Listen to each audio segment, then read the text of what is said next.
Hello everybody. Thanks again for visiting my YouTube channel. This is the place where we discuss the Lord's Recovery Movement of Witness Lee, also known as the local church movement. Well, as you know, we talk about a lot of other things, and we connect it to our mutual experience with the Lord's Recovery. For others, possibly it's just the idea of having been in a group like this and some of the lessons you learned for life going forward after the experience. I'm a football fan and I like the NFL. I was just viewing a video that the NFL put out about the 3-day draft that was done totally virtually. And what was amazing about it is it was a unique and very rewarding experience for everybody involved.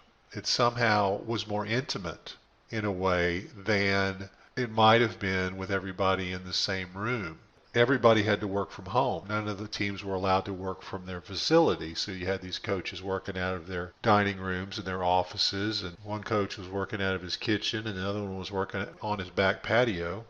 It just ended up being something rewarding, and it's interesting about life is like that. We go through a mutually challenging and different experience, and we gain something that we wouldn't have gained otherwise.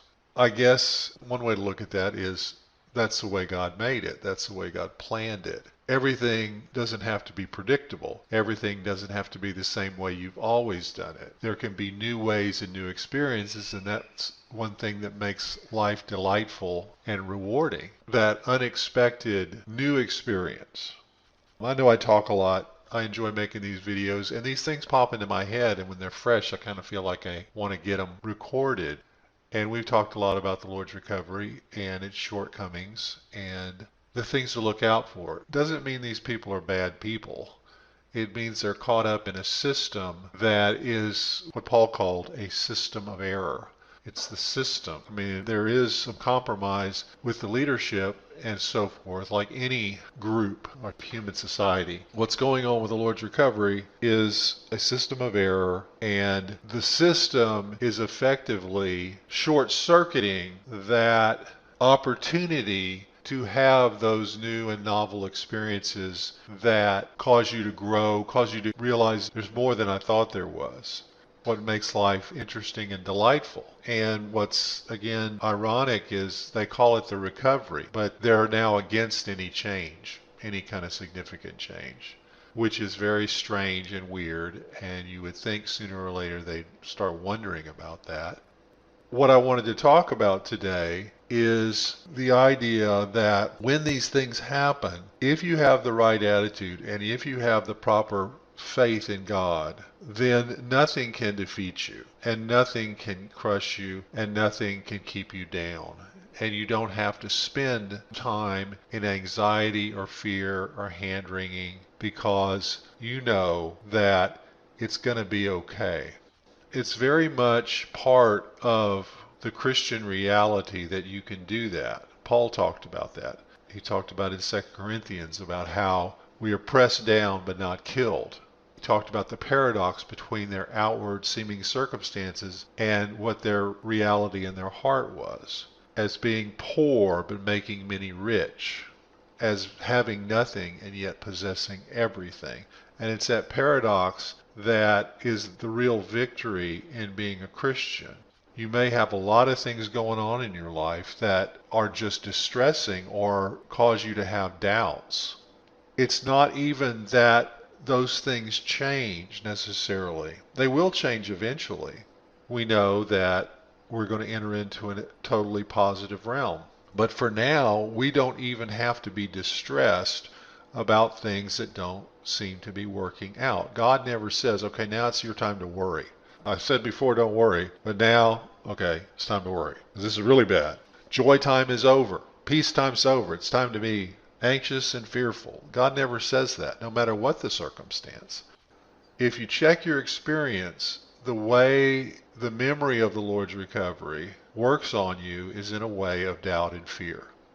It eats at the corners of your mind with these doubts. What if, what if, what if? What if that really is God's unique move? What if, what if, what if?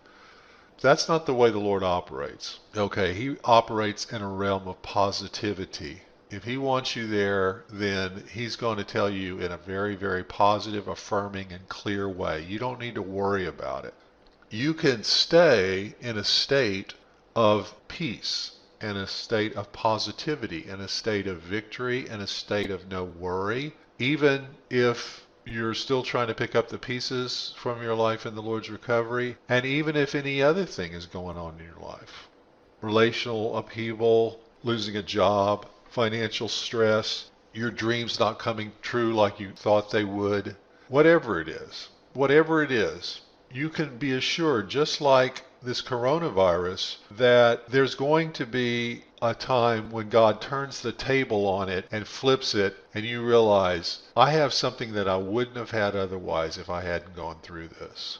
And in that process of coming to that realization, you grow and you see how wonderful God is. It's hard because you have to learn a new way of thinking. And the new way of thinking is to trust God and not worry. And it's not to be irresponsible, but you never have to succumb to that feeling of anxiety, of worry that keeps you up at night. You can sleep peacefully. You can trust Him. He told you you could. And so negative feelings, fear, anxiety, and other things too, like resentment and holding a grudge, having a personal issue with maybe some leader in the Lord's recovery. Try not to hold personal resentment against somebody. Doesn't mean it was okay what they did. It just means don't lower yourself to their level, because that kind of thing is one of the things that keeps you from that life of victory. Because if you hold a grudge, in your sense you're saying, this thing is still beating me. I'm still letting this thing beat me. And it's hard to understand, but it's the way it operates, because God, nothing beats Him. Nobody's been bad-mouthed in history more than God. Okay, nobody's been betrayed and hurt and had people misunderstand Him more than God. But He's not going around with His feelings hurt. He realizes that it's going to work out for the best going forward. And that's why He can be so gracious, is because He knows He's rich. He knows He doesn't have to be petty.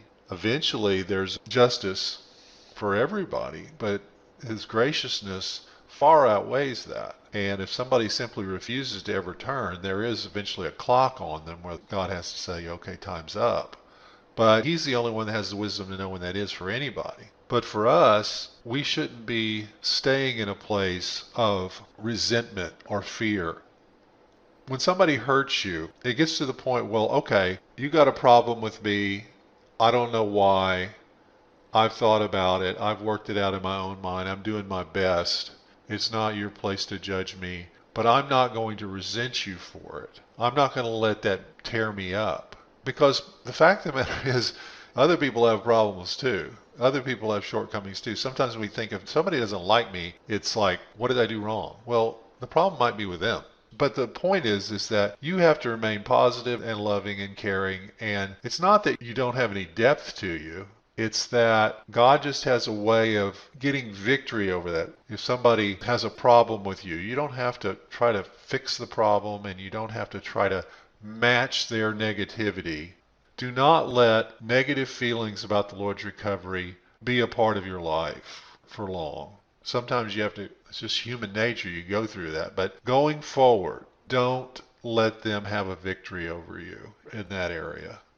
I'm not going to rejoin the Lord's recovery, but I'm not going to have bitterness toward anybody. Stay positive. Stay upbeat. Faith says, I'm okay. Faith says, God said I'm okay. If you don't like me, that's pretty much your problem, but I'm not going to hold it against you. And you move on, and you don't let it ruin your day, and you stay around people that are positive. The whole thing of there's some kind of unique move of God that you have to get into, and those guys have it. They've got their church and their religion, okay, and everybody's entitled to do that.